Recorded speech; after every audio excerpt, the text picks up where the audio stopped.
Hi, Patty. Welcome to the Awaken Heart podcast. Hi, Nancy. Thank you so much for having me.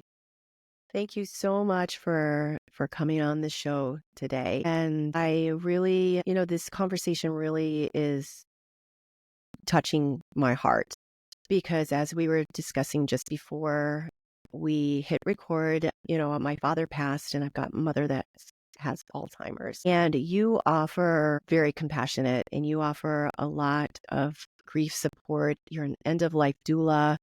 You had your own miracle, though tragic, happen when you were 27 years old and your daughter passed at 4.5 years old. And she gave you a gift to help you through the grief that shows you that we just don't, when we pass on, we don't really pass on. We're still here. We just change form. And I want my audience to hear this story and maybe they can see it reflected in their own lives in a lot of the situations. Maybe they've lost a child at a very young age, an adult, a husband, or a loved one as they pass to the other side.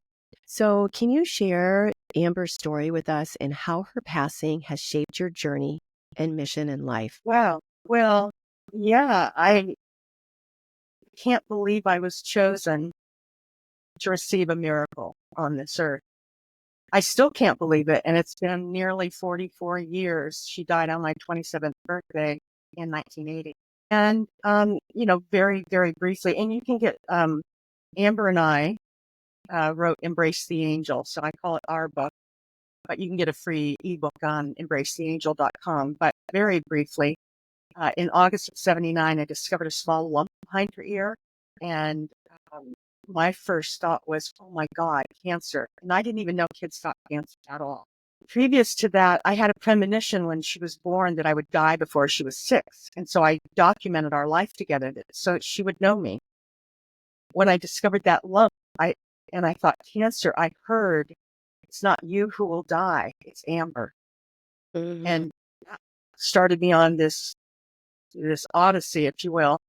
I went all over the state of Connecticut. I went to 8 different doctors and begged them to biopsy it, and they refused. They said lots of kids get lots of lumps and bumps. And by this time, it was like the size of a golf ball. Oh. And so she fell, she hit it on the fireplace, and it doubled in size, like very quickly. And so I rushed her to the hospital. They operated the next day. They said it couldn't possibly be cancer, but it was. It was in the 3rd stage. So they took out the tumor and they were saying chemotherapy, surgery, and radiation. That's all there is. And I'm like, there's got to be more.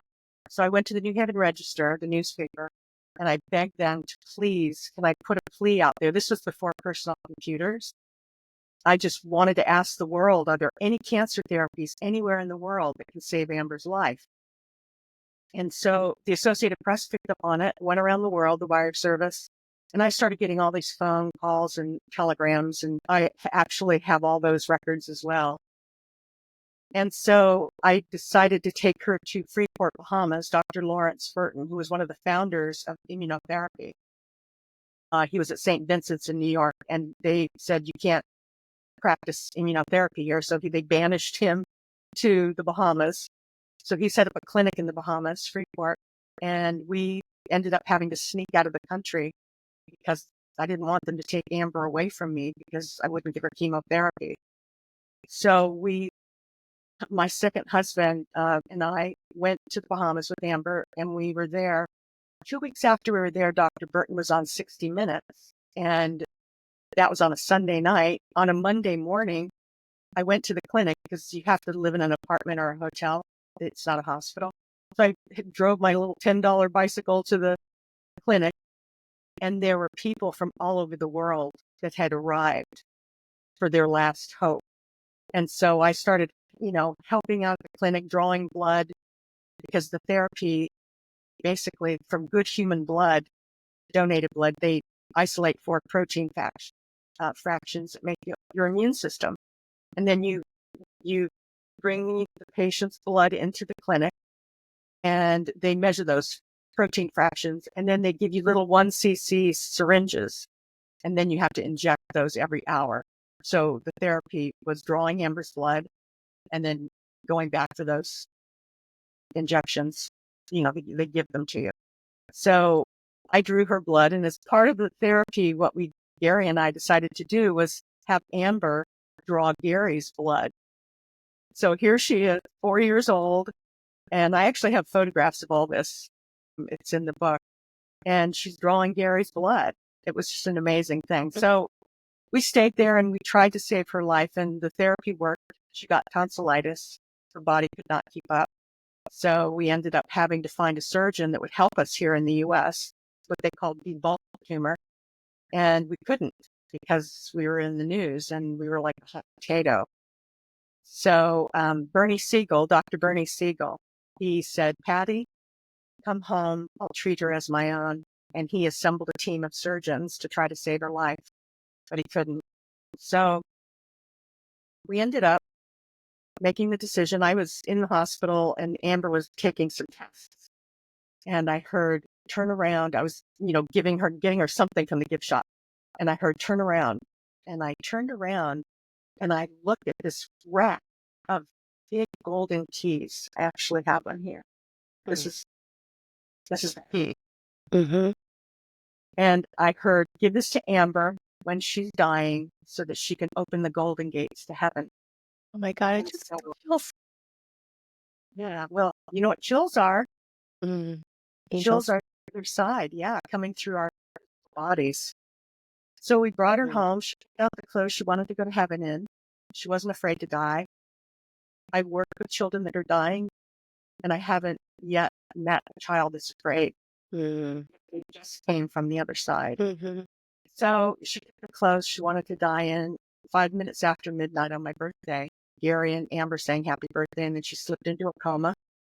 We brought her down the next morning, and I recorded everything and took photos, and I was telling her how much I loved her. Thank you so much for coming and showing me what love is.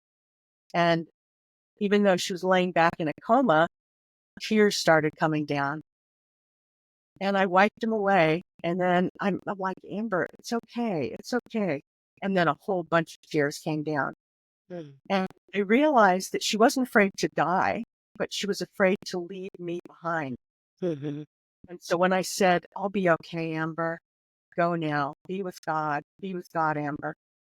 As soon as I said those words, Nancy, she stopped breathing, and I physically felt her leave her body and pass through my own body. Oh.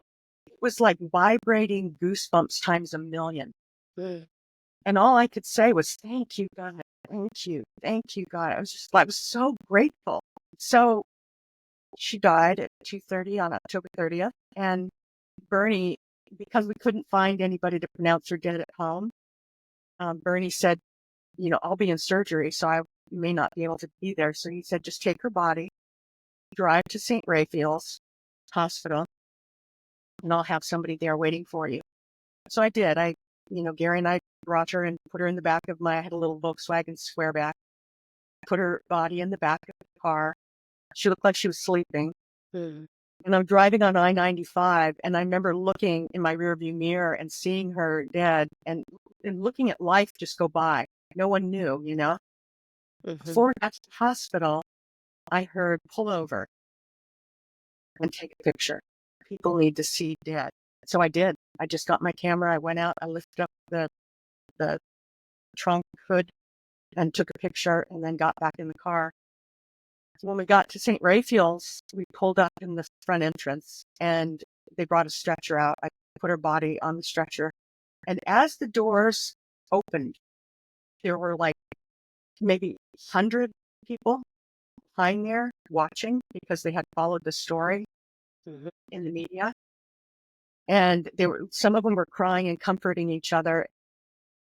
We brought her into the emergency section, the emergency room, and she lay there. And I remember looking at that tumor that was now, so another metastasis had grown, so it was huge. It was almost as big as her head, Wow. outside and inside. So I was literally watching cancer eat my baby. Mm-hmm. And I remember I took that tumor and I just shook it gently. And it was like jelly. It was sickening. And I had so much rage and hatred for cancer that I stuffed. I buried it for years. So the mortician came. We were going to get her cremated. So the mortician came, and I remember walking her into the bowels of the hospital, the dark hallways.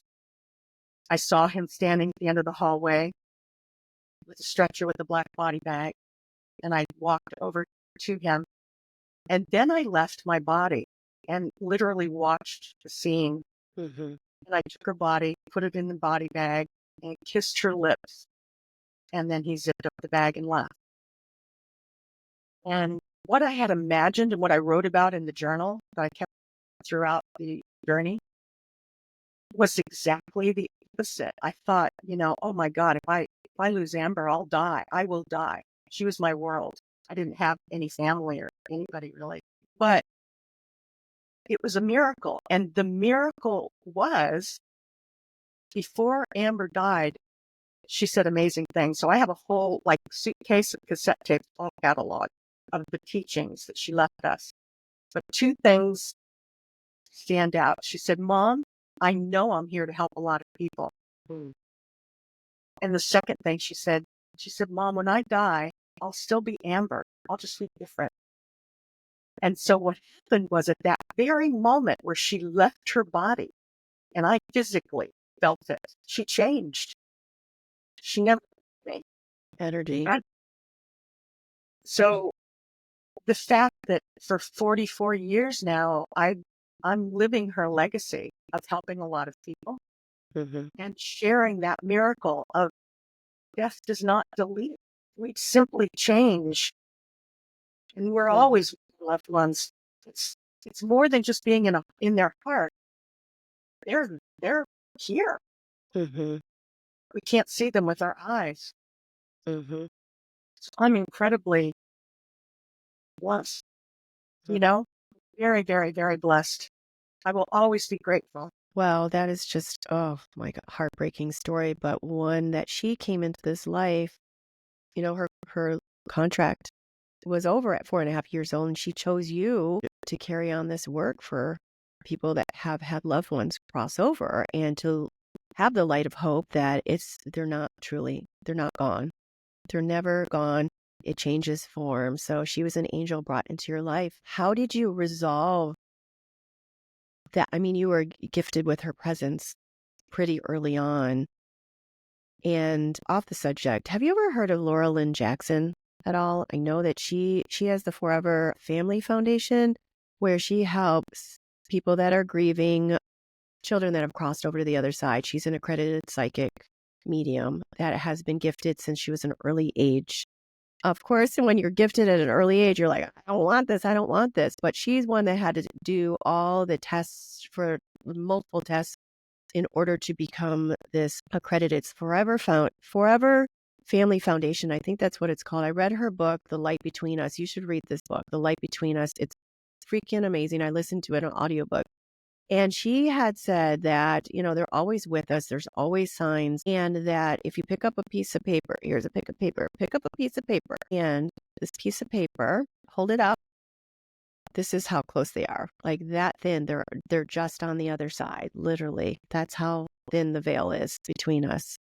So, yeah, I'll put that in the show notes too, Laura Lynn Jackson. So you were gifted really early on with the message of hope that she's not, she's still here with you. So how did you channel your experience of this pain into the powerful transformative work that you do today? Well, if somebody told me that I was full of rage and anger at cancer and at the cancer industry, I would, and I probably did, just say, no, I'm just full of love. But really, I was pretty angry. Mm-hmm. So what I did is I did these vigils around the White House. And one of them, I had created the sandwich sign. It was a full body length sign.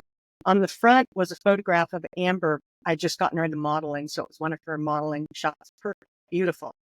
And on the back, I had a picture of the tumor, like her cancer. And then underneath that, I had a picture of her dead in the back of my car. And it said, kills. And I created these pamphlets and I walked around the White House handing out these pamphlets. I mean, now that I look back on it, I think, oh my God, did you really do that? But I did. And it was one way. I wanted to dissipate the great anguish and horror that I had seen and witnessed and been part of. I wanted to dissolve it somehow by sharing it with the world. So, that was really my motivation. It got to the place, though, where I realized that I wasn't doing myself any good and I wasn't doing the world any good. People were like shocked. They were like running from me. I mean, it's so bad. Mm. So I realized that Amber doesn't want them. She doesn't want that. And she told me so. So I started, taking all my notes and audio and everything and started just typing Embrace the Angel. And I learned a lot from that. And so now I just realized that my purpose here on earth is to share Amber's message of hope, which we're all seeking, hope, heaven, and the miracle of life and death. Because Mm-hmm. death as miraculous as life. Mm-hmm. So I just started doing workshops and presentations and getting back out into the world, coming from a place of love and kindness and not, anger. And so I actually started a business, Tobias and Company, and I went around the world and I took photographs of doors and windows and door knockers and angels. And then I took those images in Photoshop and did the artwork and put them onto silk scarves and ties and Mm-hmm. pillows. And so it was fantastic. And so when I realized I had all these angel photographs, so I took all these angel photographs and put them on a silk scarf and put inspirational quotes on either end so that a mother who was grieving could wear this scarf and feel elevated. And then I got this idea of One of them. collecting drawings of angels. Here's the pillow. There you go. There's Grace's angels. Yeah, so I started collecting drawings from children, put them onto silk satin pillows and donating those to people, not just kids, but donating those to children that are dying and grieving. Hmm. And Grace, actually, who did our second pillow, Grace's Angels, I was collecting drawings for the first pillow and saw her in the park with some friends. And she said, "Oh, can I take some back to my school?" She was in fourth grade. And I said, "Sure." So I gave her a big stack. 2 weeks later, I get this 45-second audio tape from Kristen, Grace's mom, where Grace talks about angels. And it's on our website, Yeah, Embrace I the see Angels. that. Yeah. And it was so cool because, she says, Oh. we're never alone. The angels are always with us, very matter of factly. And at the very end, she said, "So I want to collect angels for kids around the world."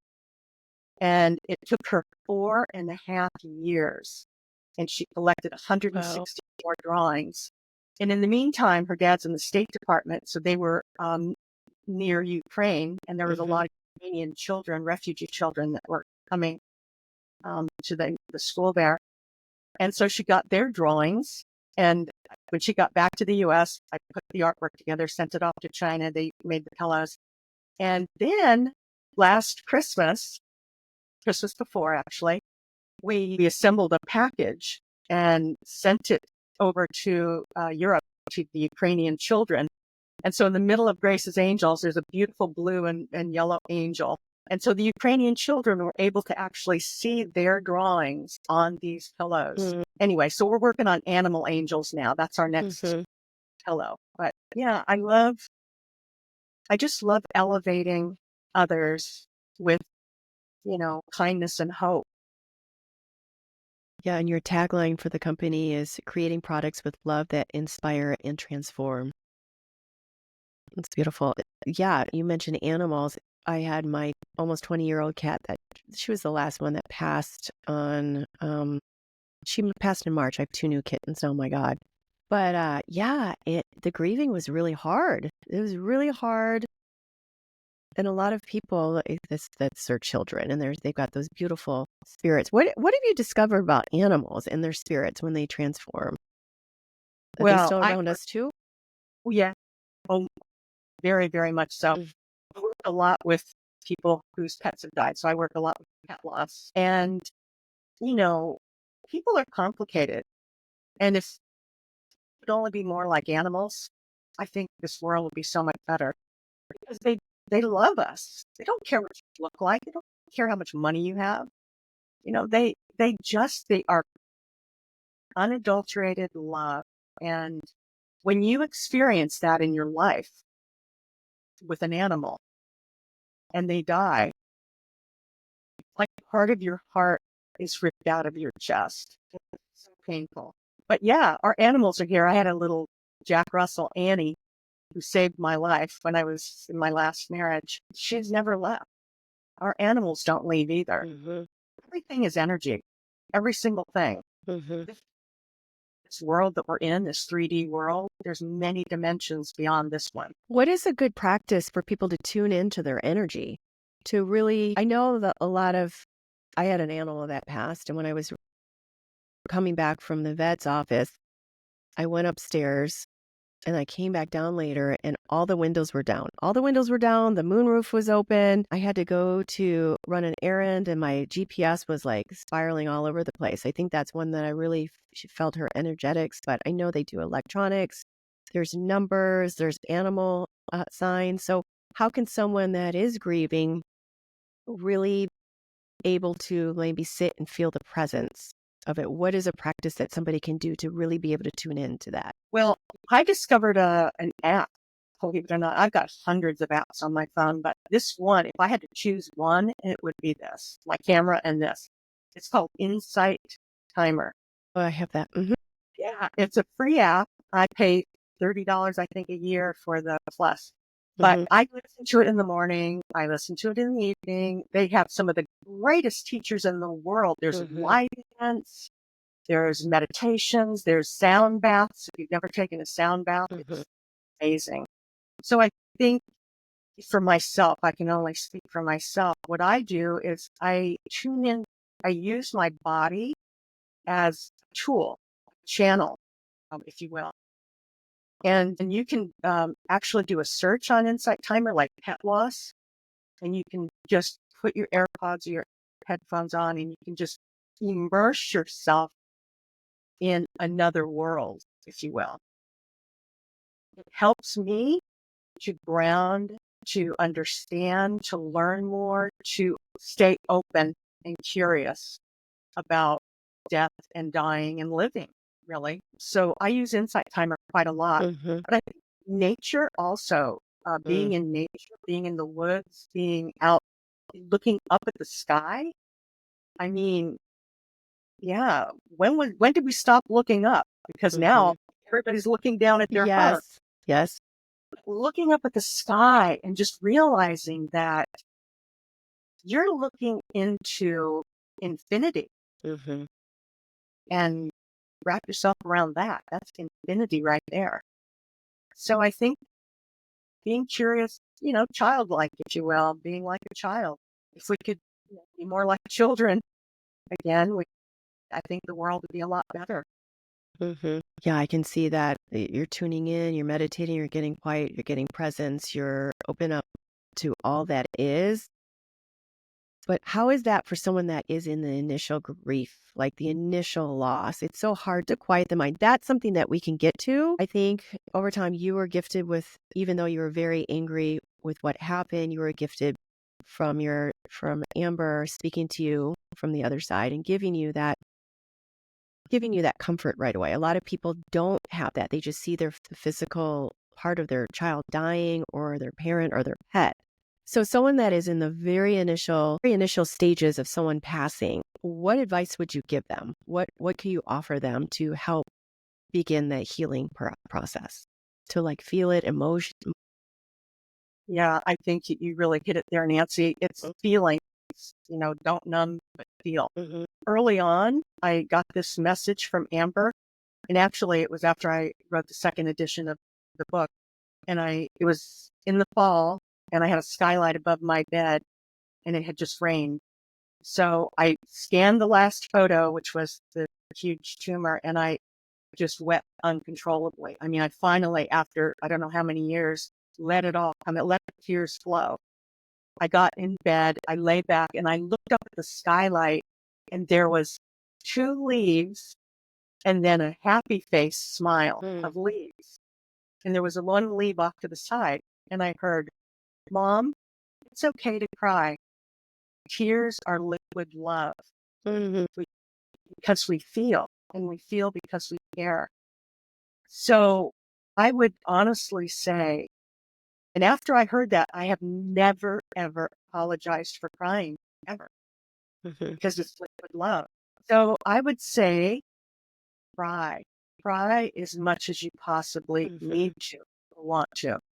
Never be ashamed of crying. If you're in the market and you feel like crying, cry. Mhm. Because I can almost guarantee you that someone who sees you crying will come over and comfort you. You will connect with another human being. Mhm. I think crying and connection are vital, especially when you first have somebody die in your life. Mhm. I'm one of the moderators for David Kessler's Tender Hearts. And every Monday we do this specific loss group. So David wrote a book he worked with Elizabeth Kubler-Ross, called Finding Meaning, the Sixth Stage of Grief. And Elizabeth was amazing. She actually read Embrace the Angel and did a review for us. I just love her so much. Anyway, so I moderate, and David's whole premise is to connect people around the world that are grieving. And, you know, you've got like 300 people from around the world coming to this one space. And it's a beautiful way for people to connect again, to, make you feel like you're not alone. Mm. And as long as we're here on earth, I'm an angel in a human cloak, as we all are born angels. Yeah, connecting with other human beings is so, so critical. So I would Mhm. say crying and connecting. Because that energy, you don't want it stuck in your body. It can metastasize into something, a disease, disorder. It'll come out later on at some form, but it's trapped in the body. You have to like let that energy out. It's okay. I grieve super hard with my Taz, like really grieved hard. And then that energy's released and you're able to, journal, write it out, and it's still there, but it's released. It's not as intense. You're able to go more on with your life, but get that out and connect with other people. And then start the work as far as meditation, connecting, with yourself and, feel the person, the energy still around you and know Yeah. that life goes on. Yeah. So another part of your story, you've turned this into so much good to help people that have crossed over and are an end of life doula and grief coaching. I would like to talk a little bit about this. What exactly is an end of life doula? Well, the typical, definition basically is you stand with the family and the person, and I do pets as well, but you stand there with them and find ways to honor their life while they're living and work with that person. Use, different modalities, aromatherapy, some light massage, different textures. Like I use silk a lot because silk is very close to human skin. So music, I do some of the hand sculptures, the little sculpey hand, not sculpey, but the hand sculptures where you place people's hands in a bucket of like plaster. Find ways to honor their life and help them make that transition. Freely talk about death if they want to. And a lot of people that are dying do want to talk about dying and death. Mhm. But it's a difficult subject for those of us that are living, that we're not at the threshold. And, that's totally understandable. But listening is huge. Sometimes people just want to be heard, Mhm. active listening, feeding back, doing some rituals that will help you once the body is no longer inhabited, if you will. I haven't washed one of the bodies yet, but I would if family wanted it. Mhm. Honoring their culture, because a lot of cultures they go through death very differently than the American culture. Mhm. Basically, you're there to advocate for the person who's dying. And, I don't do, I mean, I'm a volunteer with hospice, but I'm not hospice, so I don't Mhm. administer any medications or anything. And you partner with whoever that is in their life as they're making this transition. You partner with them to see how you can be of service. So being serving is something I love to do. So yeah, basically you're just at the threshold, doing your best, holding their hand, gentle, light touch if they want. Yeah, it's some people are like, how on earth can you do this? And I find myself saying, how can I not do this? Knowing what I know and what I've gone through and what I've experienced, Mhm. I feel honored that anybody would want me there at their time of death. So you come in the end of life, like, when if they come back on hospice and they know they're going to die and transition, you help the families that are grieving. I think it's such a beautiful thing because they're literally, the veil is thin. They're crossing on the other side, about to cross. I mean, my dad, it was a full experience when I can't even go into his awful experience, but there were moments where, he was just like hallucinating. And I feel he was seeing his mom or, close to the other side. But so you're helping them. A lot of other cultures, they celebrate this time because you're moving on and it's a celebration as you move on to the other side. We just see a lot of pain with it. It's just, from my experience, there was so much pain. I didn't know what to expect. In preparing families, I think it's important what to expect. We had no idea. And then we had that allopathic care talking to us. We weren't prepared for what we would experience with them being home. We thought it was a beautiful process, like what you're talking about, the end of life doula. They're at home, they've got their family around them, they're saying their goodbyes. It was just like what the it was not a good experience. So I love what you do to help people, the transition from, life to death, even though we never really die. I think it's such a beautiful thing. So I had mentioned that my mom has Alzheimer's, so you're the end of life doula. How do you help someone that might not necessarily understand or not be all there mentally transition? Of course, you're helping the family, but how would you help someone that's transitioning as an end of life doula that might have dementia or memory loss?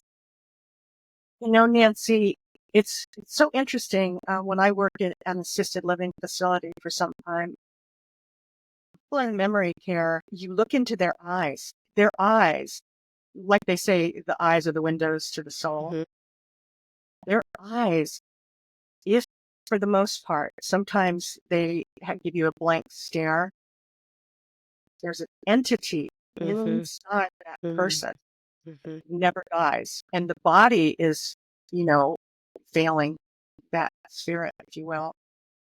But it's a natural process. And looking into their eyes, and especially like holding their hand or touching them and looking into their eyes, they are speaking to you, not with words. It's a matter of calming yourself to the point where you're willing to, with your eyes and your heart. It's not easy. It's not, Hmm. there's no real way to soften the blow, if you will. Hmm. But sharing these last moments, these last times, those memories will never go away. And if you can make those memories beautiful, heartbreaking, yes, but beautiful in the way that you connected again, there you go. There's a beautiful book I read, Creating Moments of Joy. Are you familiar with that? It's somebody that she No. was a caretaker and living, working at assisted living. And there's people that really cared about these patients, just about creating moments of joy, like the different stages of dementia, but creating moments of joy and being able to relate to them from their perspective. Like maybe your parent doesn't know how to take a shower because they didn't take showers back in the day. They wanted to bathe, having language, like how they'll like listen more to somebody that looks like they have authority by putting like a, doctor's coat on or something like that. But it was an absolutely beautiful book to help people are dealing with someone that does have a loved one that is going through those stages of their life. But that really touches home and really makes a lot of sense because the mind but you're dealing with the spirit. You're dealing with the soul. That's that's what we used to tell our dad, because he was really heartbroken that my mom didn't really recognize him. And we're like, Mom, Dad, Mom is still there. She's still Mom. It was hard for him not to take so many things so personally, but Mom's still there. So Well, how since do these, I really, thank you. Thank you. And then what I'm dealing with, it'll all be okay. But we learned a lot from that. And when it comes time for my mom, definitely talking to somebody like you and learning a lot. And she's definitely not going to that assisted living, and just want her experience to be 1,000 times different than what we saw our dad go through, who didn't deserve to go through that at the end of his life. My parents were all adopted. We're all blessed to have such amazing parents that we have, my two siblings and I. So everything that you've experienced with people dying, and what you've experienced in your own personal life, and your advocate, your work as an advocate, how do these experiences influence your perspective on life, love, and healing? well, yeah, I definitely value life. If I were to tell you that, and this is my own personal experience, Amber's life and death was incredibly meaningful and powerful. Living with a narcissist, and the last husband was a malignant narcissist, that nearly killed me. And it was more devastating for me personally, my own personal experience. It was more devastating than Amber's death, because it was uncalled for and unneeded.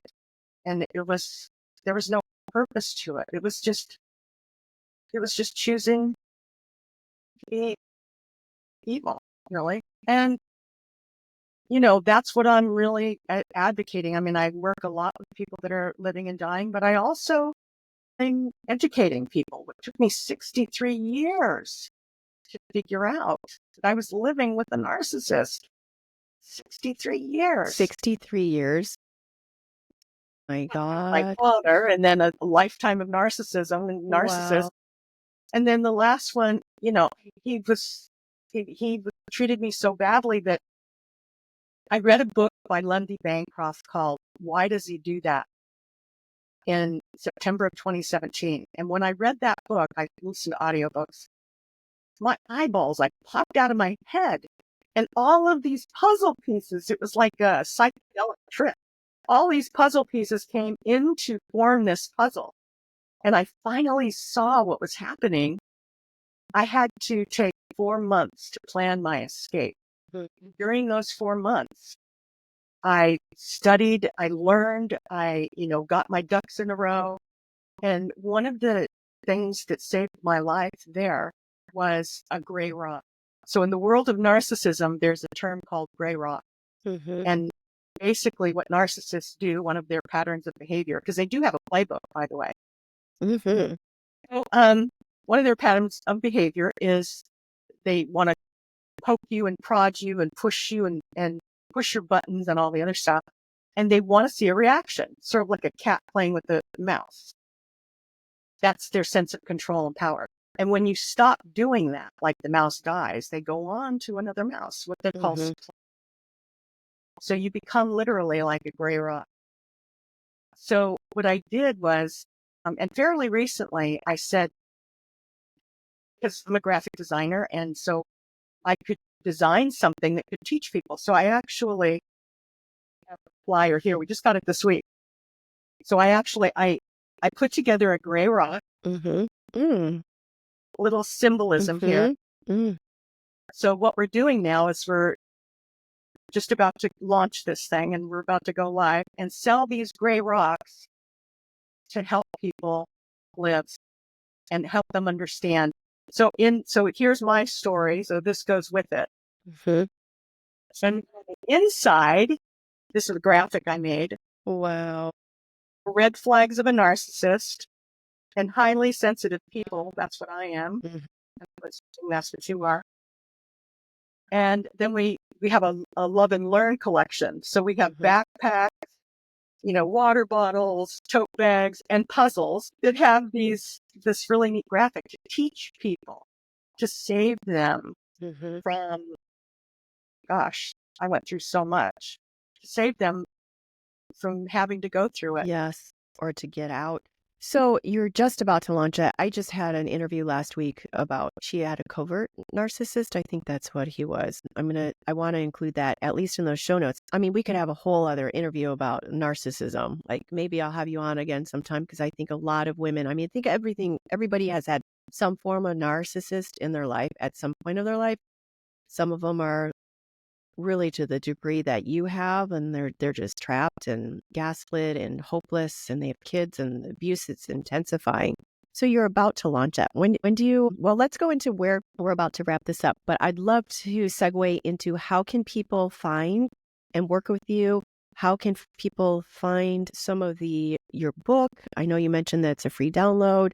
I know you've got Angels in Action, a lot of things that you're doing. I'd love to hear about this, the Gray Rock too. I will include that in the show notes. I'm going to include that in another episode I have on narcissism, and what your website is, and anywhere that they can find you, and maybe.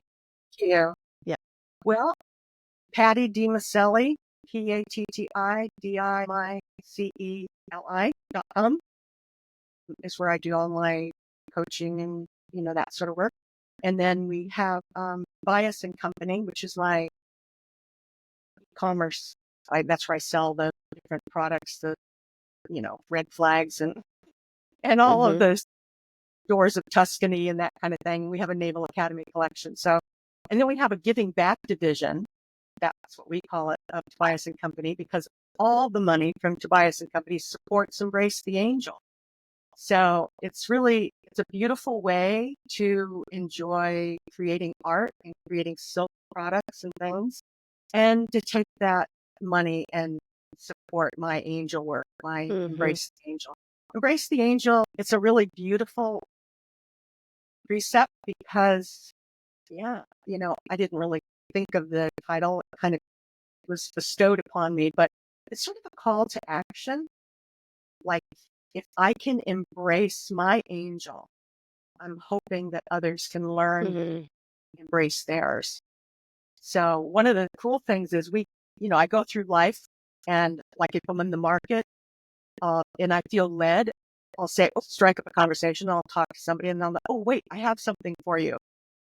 And then I have this cool little blue pouch, and I say, I'm a pebble thrower in the still pond of life, and these are my pebbles. So then you can see that there's little Embrace the Angel cards and these little pewter coins.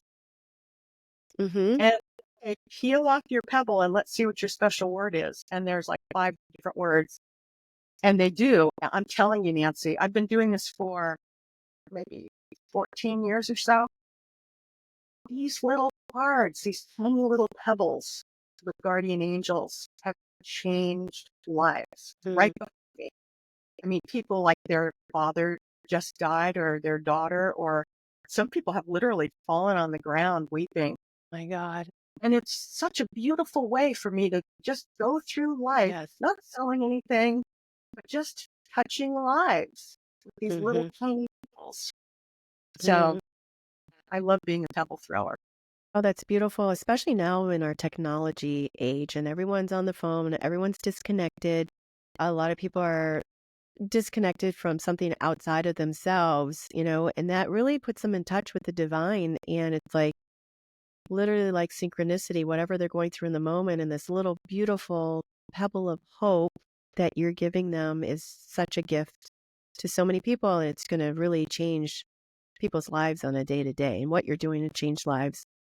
I mean, I would just crumble too if someone passed something along, because we're all going through something. Like if I saw you on the street, you gave me that, I'm like, oh my gosh, that would just really choose one for yourself and one for someone you love. They do. And the cool thing ever is, it's like throwing a pebble in the still pond of life, right? You see these ripples. The ripple. So then they become pebble throwers. So we actually sell these bags, these little 10 per bag on embracetheangel.com. And we get orders, and people become pebble throwers in their own life. So it's really neat.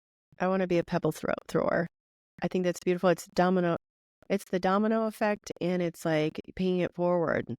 Somebody pays the bill for somebody that's getting a coffee behind them. It just inspires people to really connect and yeah, it's such a beautiful thing. I love it. I love everything you're doing. Just a few more questions, like one or two more questions because we got to wrap up here.